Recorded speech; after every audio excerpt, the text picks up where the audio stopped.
Our gospel reading from today is from Matthew, chapter 14, verses 22 to 33, which is found on page 16 in the New Testament section of your Pew Bible.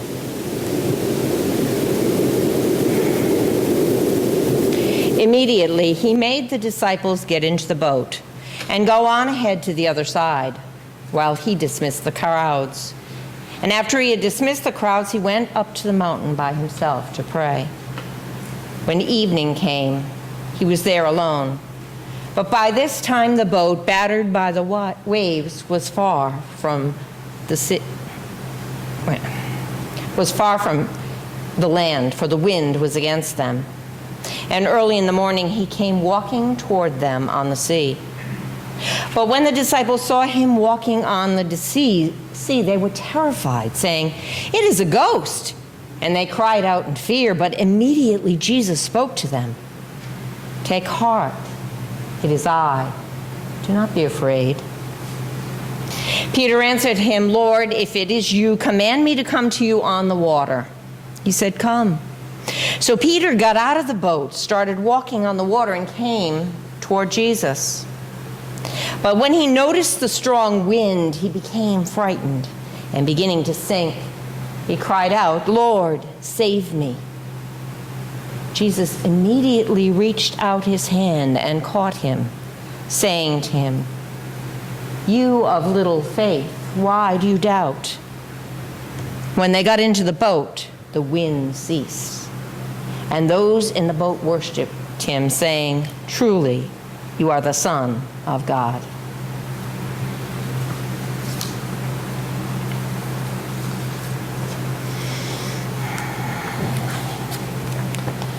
As you know, the saga of Jacob and his family are one of my favorites. So we're going to continue to look at the story of Jacob.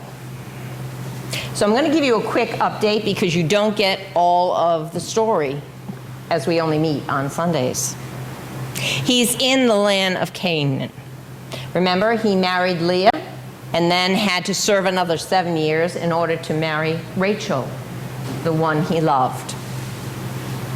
He's made peace with his brother Esau. Remember, he had taken his brother's birthright, and then he got his father's blessing and took that away from Esau. But they met on the plains, and Esau had done well for himself, and he forgave his brother. He has many children, and I'm going to list them for you. Where is it?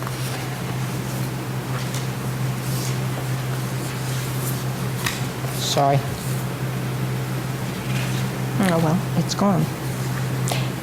By Leah, his first wife. He had Reuben, Simeon, Levi, Judah, Issachar, and Zebulun. By his wife Rachel, remember the one he loved, he had Joseph and his youngest Benjamin. And she actually died giving birth to Benjamin on the way to Bethlehem, by the way. By Leah's maid, Zilpah, he had Gad and Asher. You notice we only hear of the men in this chronology. And by Bilhah, which is Rachel's maid, he had Dan and Naphtali. So he has had many children, including a daughter named Dinah. And as they were traveling, they come to a town or a village, and his daughter Dinah is raped by Shechem, the son of Hamor. You know, we always think that this didn't happen back then, that our world is just so broken and so horrible, and there's so much evil in there. It's not new. And so Hamor took Dinah and wouldn't let her back. And he proposed marriage between the families. So what Jacob does is he puts a condition on that. He says that if we are to intermarry, then all of your men have to be circumcised, because they were not. So they agree. Now look at the process here. This is why I love it. It's fascinating. They get circumcised. Now by the third day, they're still in a lot of pain. Guess what happens? Simeon and Levi, Dinah's brothers, attack the city and kill all the men. Dinah is avenged. Now, whether Jacob knew that this was a plan or not, because he does end up chastising his sons for the repercussions, because people were after them. God comes to Jacob and tells him to settle in Bethel, to put away foreign gods. Remember, they are not in Israel, they're in Canaan. To make an altar. And when Jacob did that, God rained terror on all the cities around them so that they could not follow. God blessed him as he did with Abraham, that he would beget a nation and a company of nations. And he gave Jacob the land of Abraham and Isaac.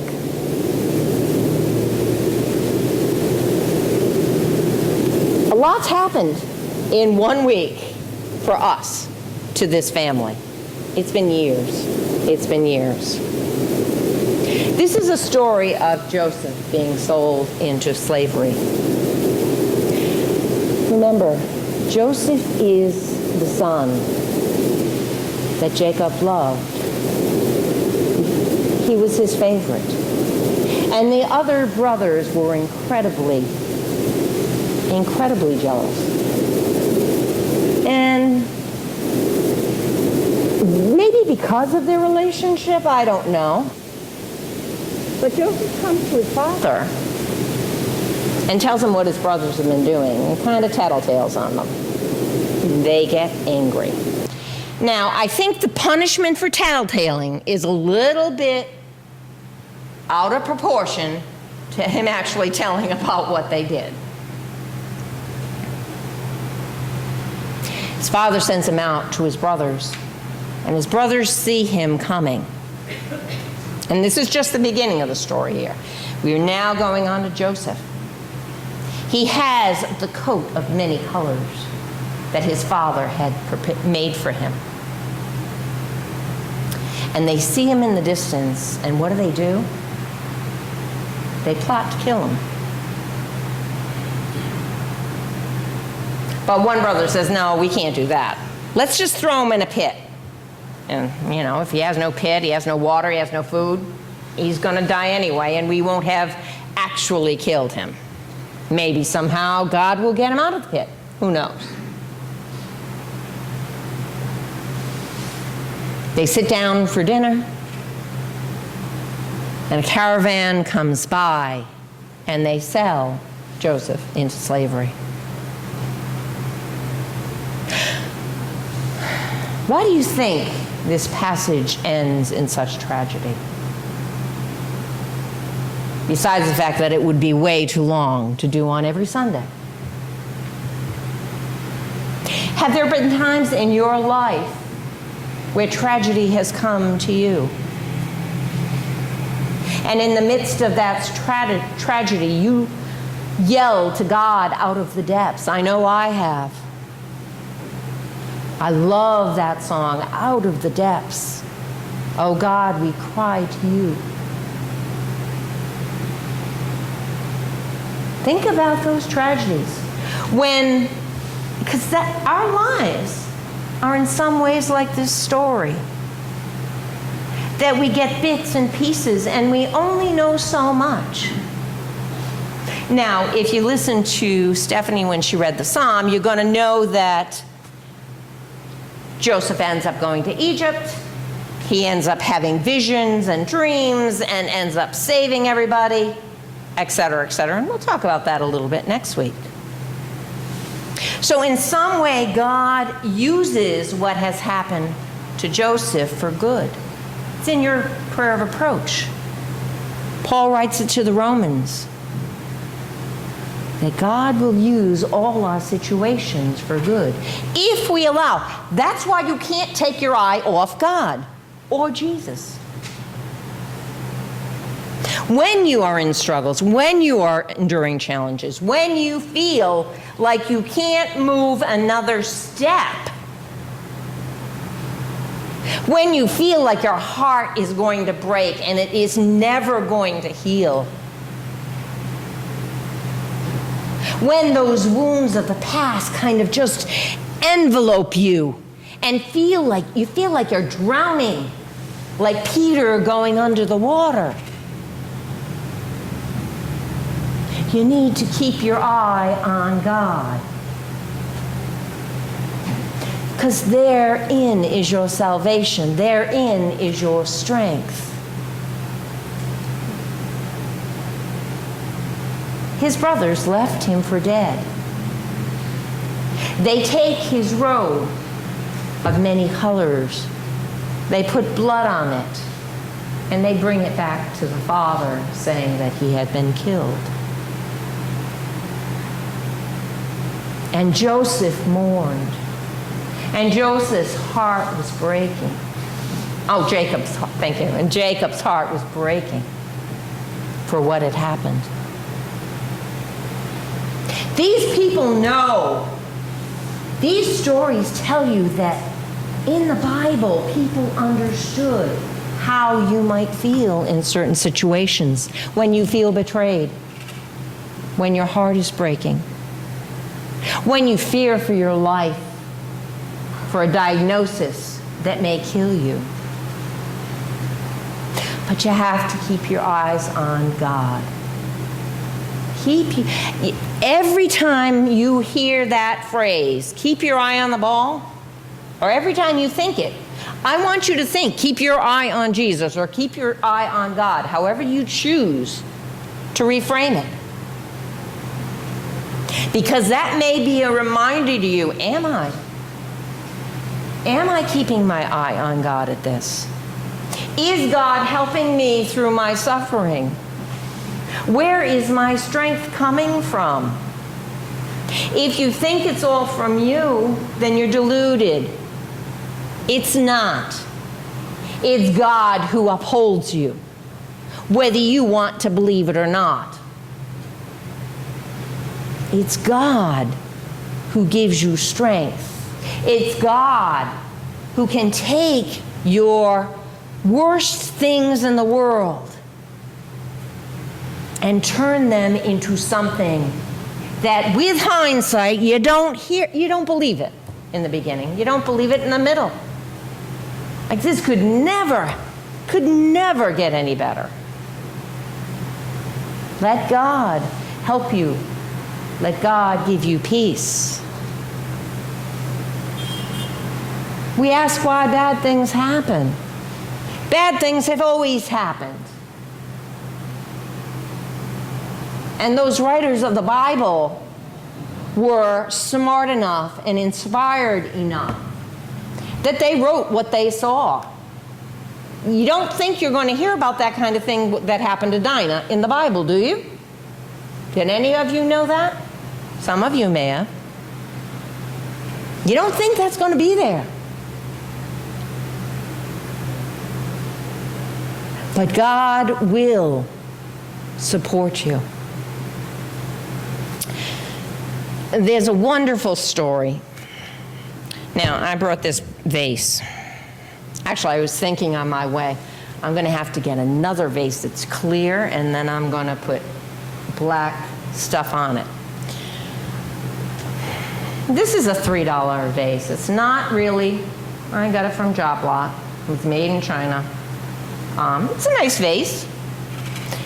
Well, there was this man. It's a story by Jack Kornfield, a Buddhist teacher and a psychiatrist. He tells, and I'm going to read it, a powerful and moving story of a young man who came to him for counseling. The man was 24 years old when bone cancer forced the amputation of one of his legs.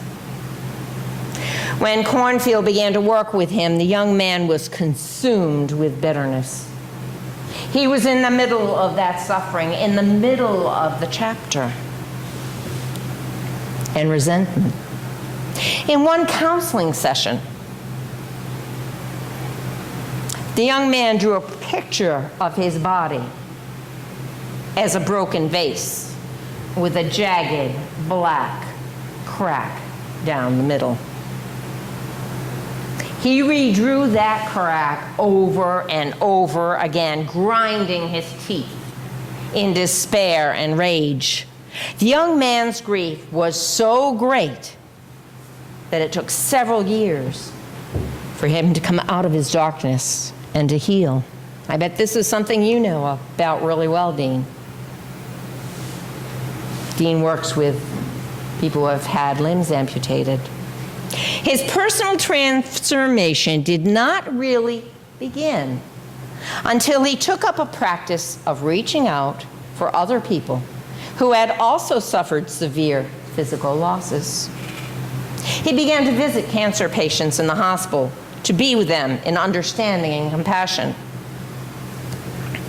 The turning point in his life came when he visited a young woman, a singer, who was severely depressed over the loss of both her breasts to cancer.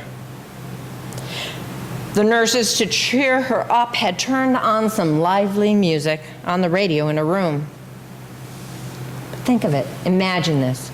The singer lay curled up in her bed, completely silent, in the depths. The young man tried talking to her, but she responded to nothing. Finally, in desperation to reach her, the young man pulled off his artificial leg and began hopping and dancing around the room in time with the music.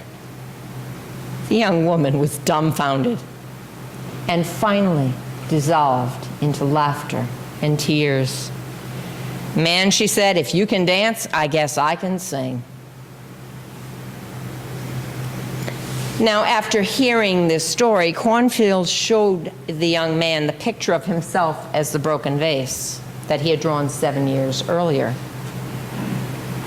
The young man took the picture and ran his finger along the black, jagged crack and said, "You see here? This is where the light comes through." Then he took a yellow crayon and drew rays of light streaming through the crack into the body of the vase. He smiled and said, "Our hearts grow strong at the broken places." God uses our cracks. God uses our suffering. That's why these stories are so important. The story of Jacob and Joseph, betrayal from father to the sons he reared to their brother. God, even if you are in the midst of despair, even if you are in the midst of that dark crack, believe that God will heal you. Believe that God will use your pain and suffering to heal others. May it be so.